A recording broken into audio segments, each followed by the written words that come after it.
રેસ્ટોરન્ટમાં મળતા મલાઈ કોફતા તો આપણને બધાને ભાવે, પણ કિચન સિરીઝમાં આજે આપણે મલાઈ કોફતાથી અલગ જ મિક્સ વેજીટેબલના કોફતા કરી સાથે એક અનોખો કોમ્બો બનાવીએ. આ સ્વાદિષ્ટ રેસીપી જોઈ અને તમે બનાવશો ને તો રેસ્ટોરન્ટનો સ્વાદ ઘરમાં જ આવી જશે અને એટલું સ્વાદિષ્ટ બનશે ને કે રેસ્ટોરન્ટમાં તમે જવાનું ભૂલી જશો. આજે બધી સામગ્રીનું માપ 3 વ્યક્તિને થાય ને તે રીતે લીધું છે. બનાવવાની શરૂઆત ગેસની લો ફ્લેમ પર પેનમાં 1 ટીસ્પૂન તેલ ગરમ કરવા માટે ઉમેરશું. ગરમ થતાં તેલમાં 1 ટીસ્પૂન આદુ મરચાં ક્રશ કરી અને ઉમેરવાના છે. આદુ મરચાં માત્ર સહેજ જેવા સાતળી લેવાના છે અને તુરંત જ તેમાં ઝીણી સમારેલી કોબીજ, ઝીણા ટુકડામાં સમારેલા કેપ્સિકમ, ઝીણા ટુકડામાં સમારેલા ગાજર અને અમેરિકન મકાઈના દાણા ઉમેરી દઈશું. સાથે અડધી ટીસ્પૂન મીઠું ઉમેરી બધું મિક્સ કરી અને સાતળવાનું છે. અહીં વેજીટેબલનું કોઈ માપ કે પ્રમાણ નથી, પસંદગી પ્રમાણે વધારે ઓછા કરી શકાય છે. લગભગ 2 સેકન્ડ સુધી સાતળ્યા પછી સતળાતા વેજીટેબલમાં 1/4 ટીસ્પૂન હળદર પાવડર ઉમેરશું, જેથી સતળાતા વેજીટેબલમાં હળદર મિક્સ થઈ જાય. માત્ર વધારે 1 મિનિટ સુધી સતત મિક્સ કરી અને સાતળ્યા પછી અધકચરા સતળાયેલા વેજીટેબલની પેનનો ગેસ બંધ કરી દઈએ. હવે આ સતળાયેલા વેજીટેબલને એક પોળા બાઉલમાં કાઢી લઈએ.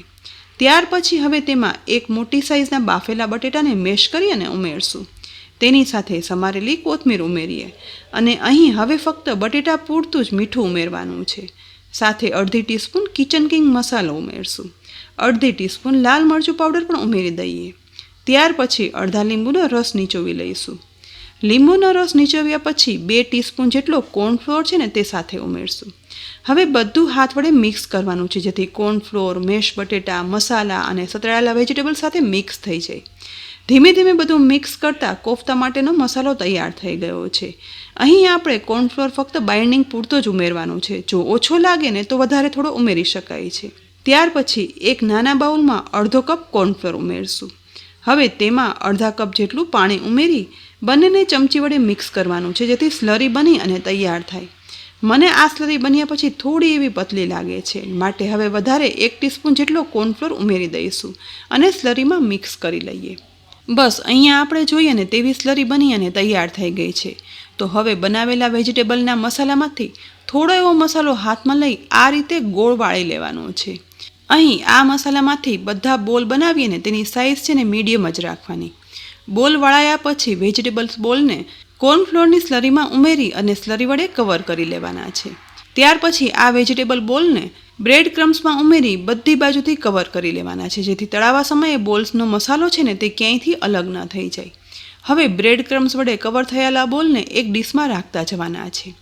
આ જ રીતે બધા જ મસાલામાંથી એક પછી એક બોલ્સ વાળતા જવાના અને ત્યાર પછી કોર્નફ્લોરની સ્લરીમાં અને બ્રેડ ક્રમ્સ વડે ઉમેરી અને કવર કરી ડીશમાં ગોઠવતા જઈશું.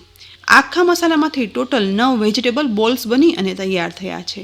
તો ગેસની મીડિયમ ફ્લેમ પર ગરમ થતા તેલમાં કઢાઈમાં સમાઈને તેટલા વેજીટેબલ બોલ્સ છે ને તે ઉમેરી દઈશું. હવે એકદમ હળવે હાથે સાઈડ ચેન્જ કરતા જઈ અને આ વેજીટેબલ બોલ્સને ગોલ્ડન બ્રાઉન થાય ને ત્યાં સુધી તળવાના છે.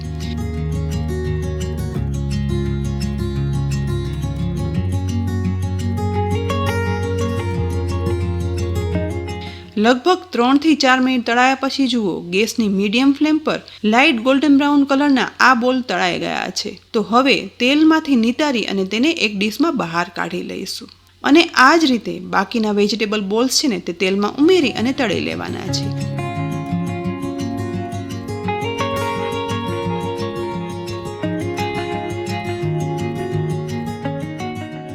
અહીં હવે બધા વેજીટેબલ બોલ્સ તળાઈ ગયા છે. તો હવે આ વેજીટેબલ કોફતા કરી માટે કરી બનાવી લઈએ. તેના માટે ગેસની લો ફ્લેમ પર પેનમાં 3 ટેબલ સ્પૂન જેટલું તેલ ગરમ કરવા માટે રાખશું. ગરમ થતાં તેલમાં સહેજ એવી હિંગ ઉમેરી તુરંત જ તેમાં એક મોટી સાઇઝની ડુંગળીના ટુકડા, અડધો ઇંચ આદુના અને 3 થી 4 કળી લસણના ટુકડા ઉમેરી બધું મિક્સ કરતા જઈ અને સાતળવાનું છે. મિક્સ કરતાં કરતાં સાથે ડુંગળી સહેજ એવી સોફ્ટ થાય ને એટલે તેમાં 1 લીલા મરચાંના ટુકડા અને 5 થી 6 કાજુ પણ ઉમેરી અને બધું મિક્સ કરી સાતળશું. વધારે 1 મિનિટ સાતળ્યા પછી 2 ટમેટાના મોટા ટુકડા પણ ઉમેરી અને સાતળવાનું છે. અહીં ટમેટા પણ સોફ્ટ થાય ને ત્યાં સુધી સાતળશું. લગભગ 1.5 મિનિટ સાતળતા ટમેટા હવે સોફ્ટ થઈ ગયા છે. તો ગેસની ફ્લેમ બંધ કરી પેનને નીચે ઉતારી અને આ મિશ્રણ છે ને તે ઠંડુ થવા માટે રાખીએ. લગભગ 5 થી 6 મિનિટમાં મિશ્રણ ઠંડુ થઈ ગયું છે. તો હવે આ મિશ્રણને મિક્સરના જારમાં ઉમેરી દઈએ. બધું મિશ્રણ જારમાં ઉમેર્યા પછી સાથે અડધો કપ પાણી પણ ઉમેરી દઈશું. હવે જારનું ઢાંકણ ઢાંકી અને બધું પીસી લેવાનું છે. પીસ્યા પછી બધું ક્રશ થઈ મિશ્રણ તૈયાર થઈ ગયું છે. તો કરી બનાવવા માટે એક ખાલી બાઉલમાં 1 ટીસ્પૂન લાલ મરચું પાવડર, 1/8 ટીસ્પૂન હળદર પાવડર, 3/4 ટીસ્પૂન ધાણાજીરું પાવડર, 3/4 ટીસ્પૂન મીઠું, 3/4 ટીસ્પૂન ગરમ મસાલા પાવડર ઉમેરશું. સાથે 1/4 કપ જેટલું પાણી ઉમેરી બધા મસાલા પાણીમાં મિક્સ કરી અને એક પેસ્ટ તૈયાર કરી લેવાની છે. અહીં બધા મસાલાની પેસ્ટ તૈયાર થઈ જાય ને એટલે એક કઢાઈમાં 1.5 ક્યુબ જેટલું બટર અને સાથે 2 ટીસ્પૂન તેલ ઉમેરી ગેસની લો ફ્લેમ પર ગરમ કરવા રાખી દઈએ. તેલ અને બટર ગરમ થઈ એકબીજામાં મિક્સ થઈ જાય ને ત્યારે અડધી ટીસ્પૂન જીરું, 2 સૂકા લાલ મરચાં, 2 તજ અને લવિંગ ઉમેરી વઘારમાં મિક્સ કરી અને સાતળશું, જેથી સૂકા મસાલા વઘારમાં સરસ સતળાઈ જાય. સૂકા મસાલાની વઘારમાં સુગંધ આવવા લાગે ને એટલે તુરંત જ આ વઘારમાં બધા જ મસાલા પાવડરની બનાવેલી પેસ્ટ છે ને તે ઉમેરી દઈશું. તુરંત જ મસાલાની પેસ્ટને વઘારમાં મિક્સ કરશું, જેથી મસાલા સતળાઈ જાય પણ બળે નહીં અને તેનો કલર છે ને તે એવો સરસ જળવાઈ રહે. વઘારમાં મસાલા સતળાય અને તેલ ઉપર આવે ને એટલે તુરંત જ ડુંગળી, ટમેટાં, કાજુની બનાવેલી પેસ્ટ છે ને તે ઉમેરી દેવાની છે.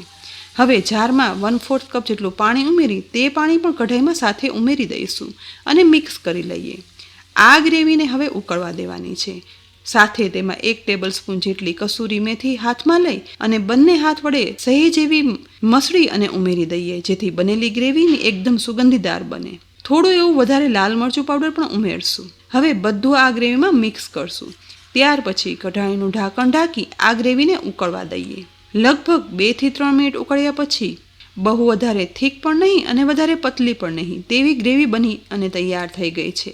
તો ઉપરથી અડધા લીંબુનો રસ પણ ઉમેરી દઈએ. ફરી એકવાર બધું મિક્સ કરી લઈએ. વેજીટેબલ કોફતા સાથે ખવાતી આ ગ્રેવી ઉપરથી સમારેલી કોથમીર વડે ગાર્નિશ પણ કરી લઈએ. વેજીટેબલ કોફતા અને કરી બંને તૈયાર થઈ ગયા છે. તો કઢાઈનું ઢાંકણ ઢાંકી ગેસ બંધ કરીએ. પણ આ વેજીટેબલ કોફતા કરી સાથે ખાવા માટે આજે ખાસ જીરા રાઈસ બનાવવાના છીએ. જેના માટે અડધો કપ પુલાવના બાસમતી ચોખાને મેં 1 કલાક પહેલાં પાણીમાં સાફ કરી અને ત્યાર પછી પાણીમાં જ પલાળવા માટે રાખ્યા હતા. આ ચોખા સરસ પલળી ગયા છે. તો ગેસની મીડિયમ ફ્લેમ પર એક કઢાઈમાં 2 ગ્લાસ પાણી ઉમેરી ગરમ કરવા રાખી દઈએ.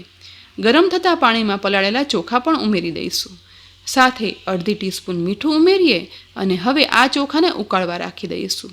આ ચોખાને વચ્ચે વચ્ચે ફેરવતા જઈ અને લગભગ 10 થી 12 મિનિટ ઉકાળ્યા પછી ભાત લગભગ 90% જેવા બફાઈ અને તૈયાર થઈ ગયા છે. દાણો હાથમાં ચેક કરતાં તેના સરસ જ ટુકડા થઈ રહ્યા છે. તો હવે આ ઉકળતા ભાતને ગેસ બંધ કરી દઈશું. કઢાઈને ગેસ પરથી નીચે ઉતારી એક તપેલી પર ગળણી રાખી બનેલા ભાતને ગાળી લેવાના છે, જેથી ભાત છે ને તે ઓસાવાઈ જાય. ઉપરથી થોડું એવું ઠંડુ પાણી પણ રેડી દઈશું, જેથી નીકળતી વરાળ ઠંડી થઈ જાય અને ભાત છે ને તે વધારે બફાઈ ના જાય. આજે આપણે જીરા રાઈસ બનાવવાના છીએ. તો તેની માટે હવે ગેસની લો ફ્લેમ પર ગરમ થતી પેનમાં 1.5 ટેબલસ્પૂન ઘી ઉમેરી દઈશું. ગરમ થતા ઘીમાં 1 ટીસ્પૂન જીરું, 1 તમાલપત્ર, 2 તજના ટુકડા અને 2 લવિંગ ઉમેરશું. વઘારને સહેજ એવો મિક્સ કરશું, જેથી ઘીમાં જીરું ગોલ્ડન બ્રાઉન સતળાઈ જાય. તુરંત જ વઘારમાં જીરું સતળવાની એકદમ સરસ સુગંધ આવવા લાગી છે. તો હવે ઓસાવેલા ભાત છે ને તે વઘારમાં ઉમેરી દેવાના છે. બધા ભાત ઉમેરાઈ ગયા પછી સાથે ઉપરથી 1/4 ટીસ્પૂન મીઠું ઉમેરીએ અને એકદમ હળવી હાથે બધું મિક્સ કરીએ, જેથી વઘાર છે ને તે બધા ભાતમાં સરસ મિક્સ થઈ જાય. અહીં ઘીમાં સતળાયેલા જીરું, તમાલપત્ર, તજ અને લવિંગ બધું મિક્સ થઈ જીરા રાઈસ બની અને તૈયાર થઈ ગયા છે. તો સાંજે બનાવી અને પીરસવા માટે રેસ્ટોરન્ટ સ્ટાઇલની ડીશ તૈયાર છે. તો હવે પીરસવા માટે પ્રથમ એક ડીશમાં બનાવેલા મિક્સ વેજીટેબલ કોફતા પીરસી લઈએ. પીરસેલા વેજીટેબલ કોફતા પર ગરમા ગરમ ટમેટાની સ્વાદિષ્ટ કરી પણ ઉપરથી ઉમેરી દઈશું. જોઈએ તેટલી કરી ઉમેર્યા પછી હવે કાજુ વડે કોફતા કરીને ગાર્નિશ પણ કરી દઈશું. નોર્મલી તમે મલાઈ કોફતા કે પછી કોફતા કરી બનાવતા જ હશો, પણ આ રીતે મિક્સ વેજીટેબલ કોફતા કરી ખૂબ જ સ્વાદિષ્ટ બને છે. હવે થોડી એવી સમારેલી કોથમીર વડે પણ બધું ગાર્નિશ કરી દઈશું. વેજીટેબલ કોફતા કરી પીરસાઈ જાય એટલે હવે આ વેજીટેબલ કોફતા સાથે ખવાઈને તેવા ઘીમાં જીરું, તજ, લવિંગના સુગંધીદાર વઘારમાં બનેલા જીરા રાઈસ પણ પીરસીએ. ફ્રેન્ડ્સ, આજે આપણે સાંજના જમવામાં બનાવી શકાય ને તેવા જીરા રાઈસ અને મિક્સ વેજીટેબલ કોફતા કરી બનાવ્યા છે. આ કોમ્બો વીકમાં એક વખત તો જરૂરથી બનાવજો. ઘરમાં નાના મોટા બધાને ભાવશે અને આ વેજીટેબલ કોફતા કરી અને જીરા રાઈસનો સ્વાદ તમે એકવાર ચાખશો ને તો રેસ્ટોરન્ટમાં જવાનું તો તમે ચોક્કસ ભૂલી જશો. તો આ રેસીપી જરૂરથી બનાવજો અને પછી કોમેન્ટ બોક્સમાં લખી અને કહેજો કે આ રેસીપી કેવી લાગી. રેસીપી જો ખરેખર ઉપયોગી લાગી હોય ને તો લાઈક કરી અને શેર કરજો. સાથે જ અમારી યુટ્યુબ ચેનલ સબસ્ક્રાઈબ પણ કરી લેજો અને અમારા ફેસબુક પેજને લાઈક કરી અને ફોલો કરજો. ફરી મળશું નવી રેસીપી સાથે. ત્યાં સુધી આવજો.